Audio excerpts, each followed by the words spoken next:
So I cooked up a bunch of food here.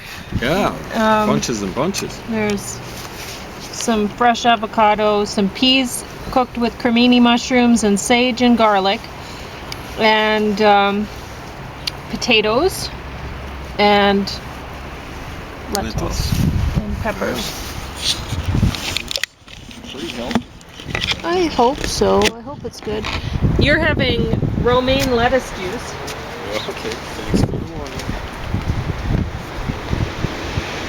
You don't have a Oh book my, it's got windy. Well, you're going to review, I thought. Oh, You have stuff there. can we chat a little bit about the state of the world? You can do whatever you want, yeah. Okay. I don't know if we've talked too much about the state of the Coots down in Coots, and I'm not talking about the people who live there. I'm sure there's a lot of fine people there. There probably were some people who supported this little shindig down there involving rogue truckers. Let's call them rogue truckers. I think the vast majority of truckers in Canada are sensible, a lot of law-abiding people. They hear things like freedom fighters, and they think, oh yeah, okay, they're fighting for freedom, and I'm all about freedom, so yay, right? Yeah. Or whatever. Anyway. Many freedom fighters, self-style, and style others, are freedom fighters the way firefighters are firefighters. Firefighters fight freedom. The vast majority firefighters fight freedom? Yeah, fight fire. I just woke up. I know. I just woke up. But they don't know. But anyway. Yeah.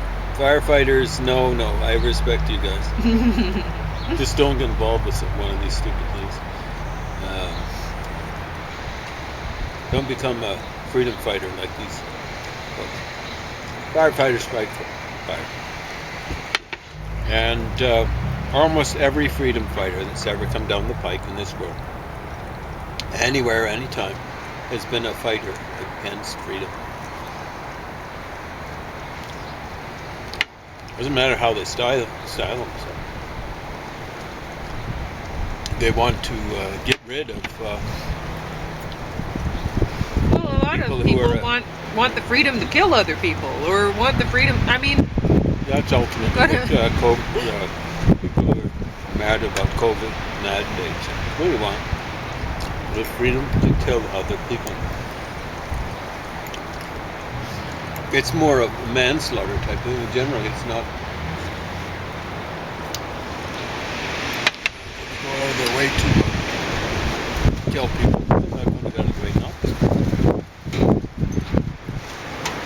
Wearing the mask ain't that hard. For almost everyone. Maybe some people with asthma. They just shouldn't get out in public. Well, and I do think it's funny that these I don't know, would you call them right wing? Extreme right wing? I don't know what you call them, the Nazi types. They're a particular type of right wingedness. Yeah. Everyone today, almost everyone in the world, is a right winger of some description or another. If you're aggressive. Yeah. Well, what I mean is every political movement is right wing. So almost anyone who gets involved in politics is aggressive in one way or another. Okay, I see what you're saying. Yeah. So it's what I've been saying. They're all corporatists in one way or another. Every religious movement, in one way or another, of the traditional one, is conservative.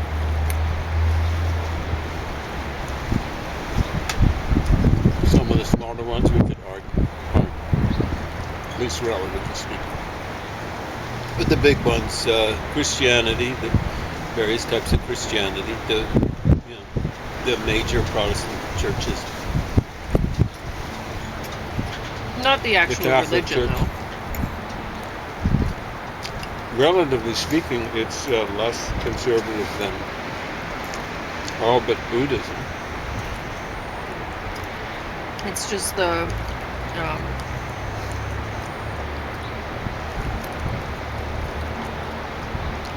structures, religious structures. Yeah. Yeah, I mean, Christianity shouldn't be terribly concerned with politics if it were based on Jesus' teachings. But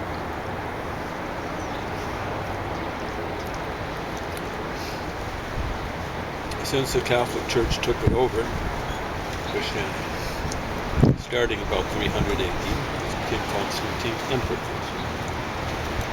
Well, it's gone astray. Yes. But I was going to say that I do think it's funny that the Nazi types are calling themselves like the Freedom, what was it? The Freedom Convoy or something? Yeah, stupid. And I mean, I shouldn't laugh about it because it's very serious stuff. It's serious. But I do find that amusing because The Nazis don't so believe many in freedom. Like, no, they've just adopted that because, well, as far as I can see, they're sick of seeing other groups that call themselves communist or whatever, or socialist, waving the freedom flag, and or even people say the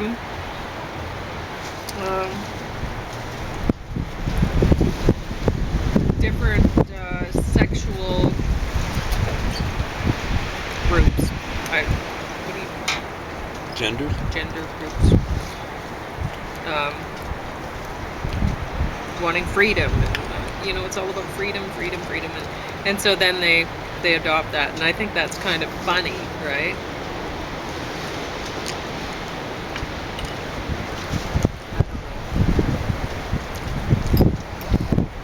Anyway, the bozo who organized the one down in Coots in a pretty disorganized fashion, he's actually apparently a city or town councilor for Fort McLeod. Oh, really? Yeah. Sounds as though Marco Van something or other, sounds as though he comes from a Dutch background.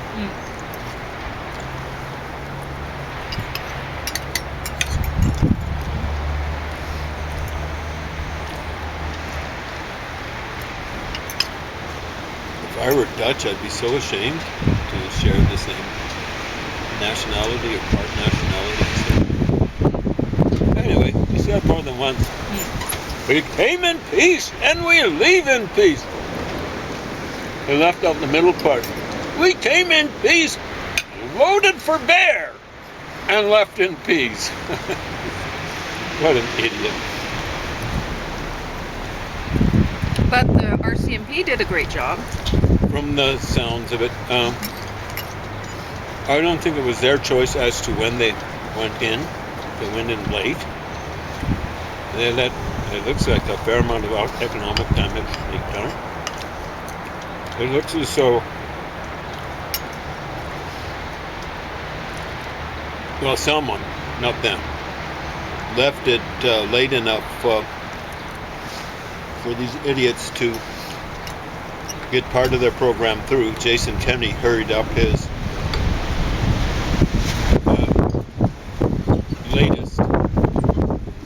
latest, he's done it several times, his latest swoon into irresponsibility by speeding up his anti-masking initiatives. This time I believe it was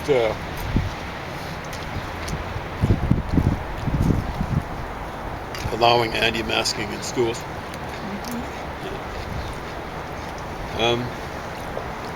And allowed these folks an extra week or so on the bully pulpit. They were getting coverage, play, around the world, frankly. Now, I was saying, right from the get-go, as soon as they start doing hate crimes and stuff like that, and that's the whole movement. It's showed up particularly bad in Ottawa.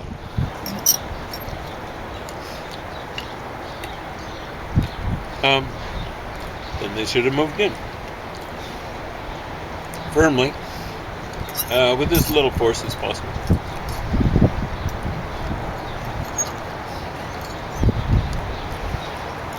Last I heard, they're still making arrangements in Ottawa. The head of the police in Ottawa, the chief of police, has resigned. I don't know what his problem was. Why didn't move on this stuff before it got out of hand? What did they expect? The folks that are involved with this sort of stuff, with anti-masking, anti-vaxxing, I'm sure some nice people involved, thoroughly deluded. But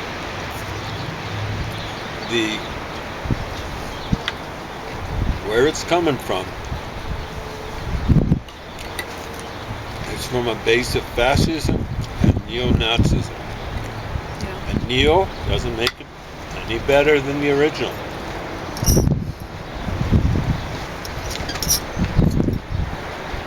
And, well, people are being provoked to fight a war that is not their war. Like, this, with the Black Lives Matter, it came out. What were people really fighting about? Did they really know? You know, for the Black Lives Matter. Yeah, or they kept like, on. did they really look into things or figure out what was going on? A lot of people are still being deluded by that. Or did they just go along with it? They're just going along. They don't realize that what they're fighting for, based on the situations that have been publicized, is the right of blacks to have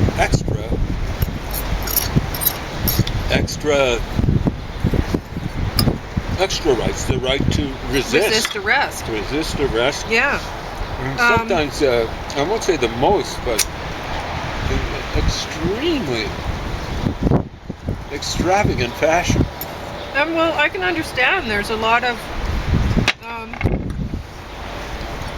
people that are being triggered to rise up and say, well, that's not fair. You know, I'm equal freedoms for everyone kind of thing, or whatever. And but both of these groups are led by aggressive people. Highly aggressive people. And when you follow aggressive people, you don't go anywhere good. Yeah. And those folks down in Coots are very lucky. The RCMP. Yeah, before they got out the machete and all the ammo that they were and the body armor, they didn't have enough for all the poor truckers that and other that got suckered into doing their will. Yeah. But they're a lot of the people involved with that are following both of these groups are just being used as expendable crew members. It's called cannon fodder. Yeah. Mm-hmm. And I mean, people are talking about it now, how there might be a civil war and this and that and whatever. This is people on the street are noticing how things are progressing or regressing. Yeah. Mm-hmm. And then I hear on the radio, we need to increase immigration because that's going to. It's essential for our economic regrowth plan or whatever. And it's like, okay, who's immigrating now? Like, honestly, it's a pretty tense situation. Who are you bringing in really to be killed? If this is going to progress into a civil war, who are you bringing in? it's not a good time to immigrate. I don't think it's a good time to immigrate. Was someone actually saying that on yes, the radio? on the radio. There's unemployment, you stupid Yeah, you don't idiots. bring in more people when there's Especially already when unemployment. A lot of them could have and very low skills. Yeah. You have to make sure that if you are bringing in people, they are highly skilled, very fluent in English, or perhaps French if Montreal wants some immigrants. Preferably both. Believe me, the Quebecois do not want more immigrants.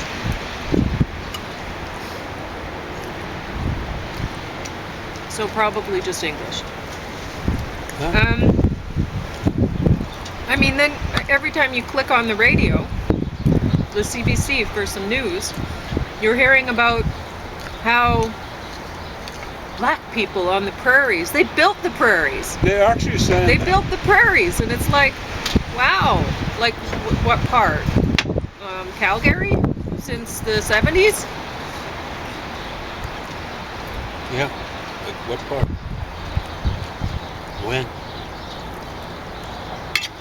It's just a lie. Yeah. There was one cowboy of note called Fred Ware. Yeah. And well, James managed to have some black ancestry.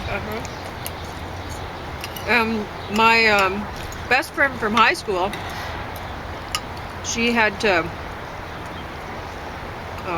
move to Calgary to get herself pregnant with so that she could have a half African American baby. Because there weren't any African American people in the Peace Country when I lived there. I went to the largest junior high school in the province when I was in grade 7. 1967, Canada's centenary. Canada existed for 100 years. Now, Calgary wasn't the cosmopolitan city then that it is now. I went to the largest junior high in the province, or so it was advertised. And I can't recall in the yearbook. There's none. There's no black. There'd be a few Indigenous people. When I was in grade 6, I had a couple of Jewish kids in the class. I'd say it'd be much easier to argue that the Jews had helped build Canada, in Western Canada. And well, people see things around the city, you know, there weren't, even when I moved to Lethbridge, I think it took a few years before I saw just a few African Canadian people living in Lethbridge. So that was around 2000. Not even here. So I saw quite a few at university in the 70s. Sure. But when I started there weren't that many. I started to see a lot of Nigerians late in the 70s. Residents, not like students. Yeah. If you go to a university, you're going to find a whole bunch of people from all over the place. Yeah, come to think of it, you know, like I've looked through my sister's yearbook. She went to LCI here in town. A couple of years. I can't recall seeing one. That was in 1974 and 75, something like that. Yeah. I can't recall seeing one black person. So, yeah, look at the yearbooks. Big school downtown. Wow. I mean, people had to go to school, or the government would take their children away. Presumably. So they wouldn't want to do that now. No. But back when I was young, that's what happened. So, I mean, anyway. So the other day, I'm walking to the library, and there's a guy. He's coming out of the apartment building where there was so much drugs coming out of that apartment building. And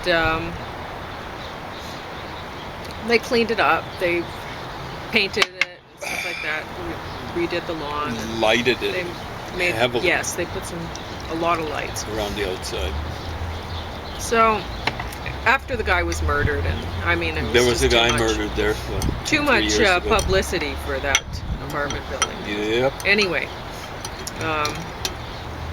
so a guy's coming out of the apartment building, and he's talking on his cell phone, and his cap's on backwards, and it's a overcast day, and he has his sunglasses propped up on his cap, and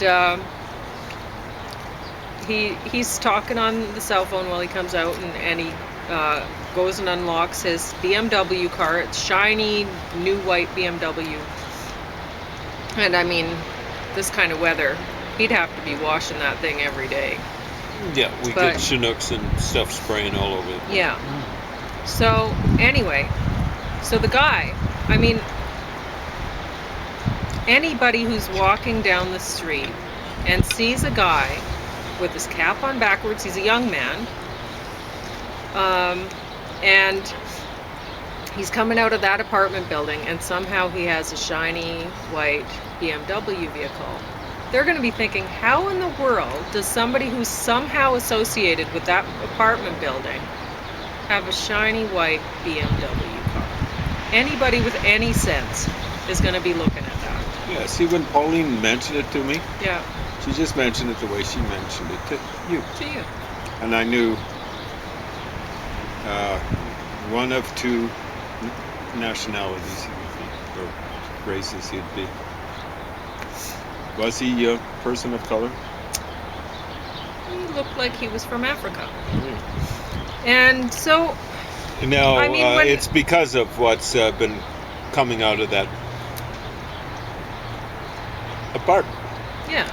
We've been seeing people carrying backpacks out of that apartment. Lately it's been good, I think. Yes, it has. But anyway, I don't know. But do I blame police and stuff like that when they're profiling people? I mean, they know who they're having to deal with most of the time, or whatever.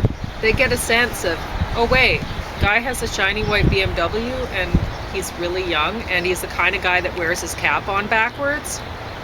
I mean, he could be any race, and you'd be wondering, right? Well, best thing to do about profiling, marginalization or whatever. Stop the folks that look like you. How can you do that? Marginalizing and profiling yourself. Or you can, instead of approving of it, instead of protecting idiots like that. Yeah, well, you just stay informed. So when some people get out, oh, Black Lives Matter, and I can't breathe, and they're out there like without masks during a pandemic. You were seeing something like that on... I looked at pictures on the internet to see, because I never went out to any of the demonstrations because it was a pandemic. And anyway, there was stuff that was supporting you, at least ostensibly, right? I have they were no showing idea. I didn't read. I was just yelling, looking at pictures. Or I can't breathe, and without the several masks. of them were wearing masks, and presumably shoulder to shoulder. I didn't Not see some of the people were wearing masks. It wasn't everybody. Yeah. So, but no one should be out in these situations. No. Shoulder to shoulder into the fray. Anyway, so how do I feel about it? Well, I don't think the police should be going killing people. That's anyone, any race. Yeah, I don't.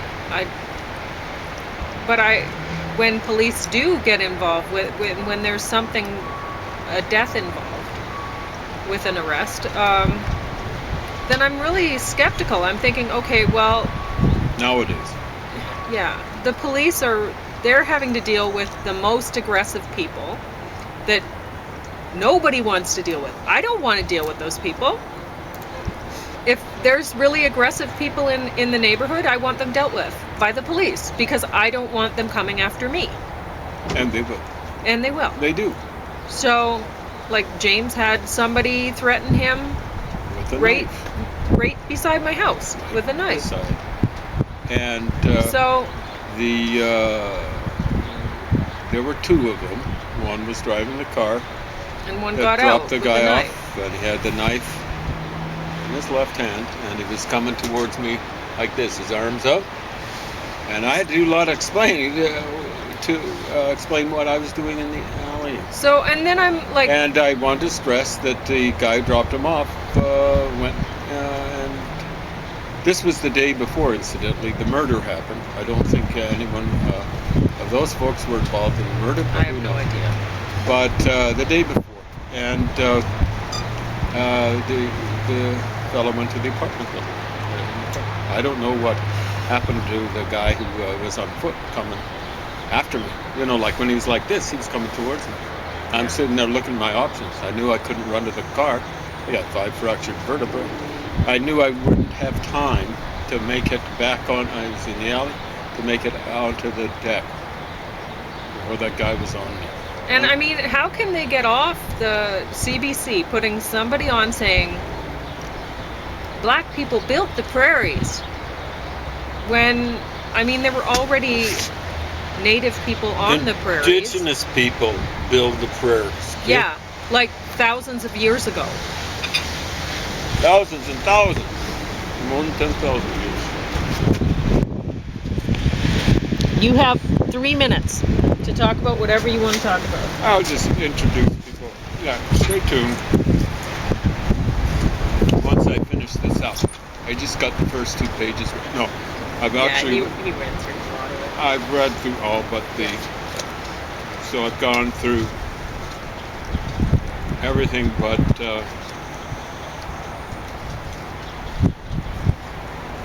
Some of the album listings.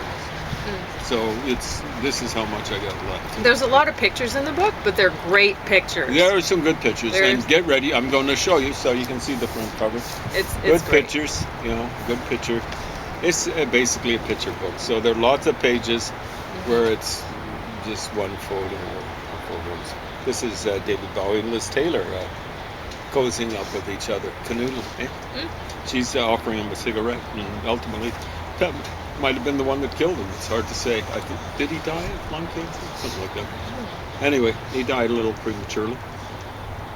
I think he was only 7 years younger than me. He's been dead for a while.